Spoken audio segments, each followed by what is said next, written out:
Don't forget to go to ashkicking.com for pound the best home health and beauty fragrance products. Hi, this is Brittany Madison, and you're watching Dante's Boxing Nation. Okay, now blow. Okay, sorry. Yeah.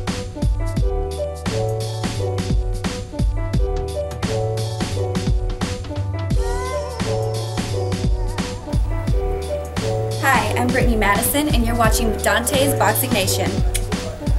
Do one more time, I'm hurting myself. All right.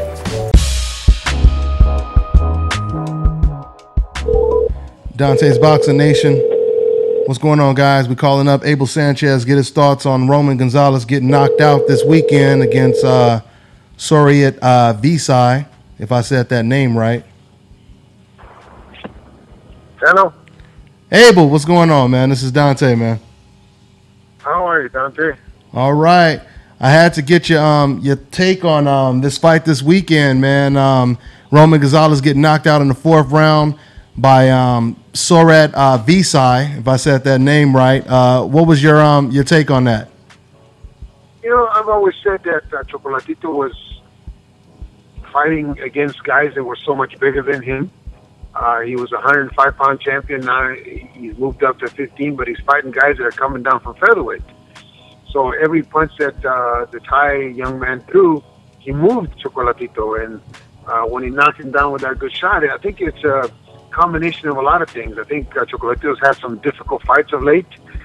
He's wore out. He's getting older. His punching power doesn't transfer up because it's in those divisions, 10 pounds is a lot of weight.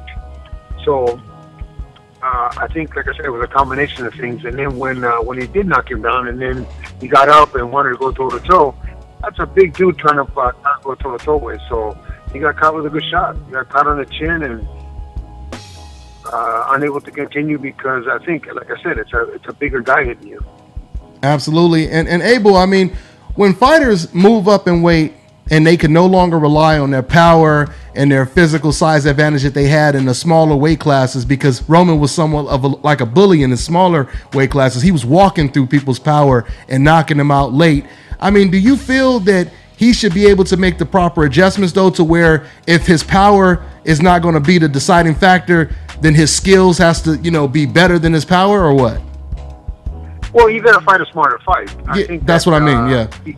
Yeah, because of I'm not going to say the lack of power, but the power is still there. But these guys are bigger and can withstand a lot more punishment. So I think because of that, you have to fight a smarter fight, a more in control fight of the situation, and but being the warrior that he is, and having the fight that he's had, it's difficult to do that sometimes. You get in the heat of the moment and you want to go toe to toe, and the guy's bigger and you get caught. Mm-hmm. Can he recover? I mean, do you think he can make a comeback? Is this the beginning of the end for Roman, or what? I think we've seen the best of him, but Manny Pacquiao got hit with one shot and got put out with one shot. It was a lot uglier, and it looked a lot uglier anyway, by Juan Manuel Marquez, and he's found a way to continue. So it's just a matter, I think it's a rest like Manny took. I think it's a well-deserved rest for Chocolatito, and I think his team has to assess the future and assess the situation and see where they go from here. But I don't think he's through. If he doesn't want to be through, he's through if this is what if he feels the game has given him as much as he can have out of it, then okay. But to write him off, I think it's premature. Okay, yeah. I mean, time will tell. We will see. I mean, it does look like he hasn't really looked the same since the Carlos Cadras fight.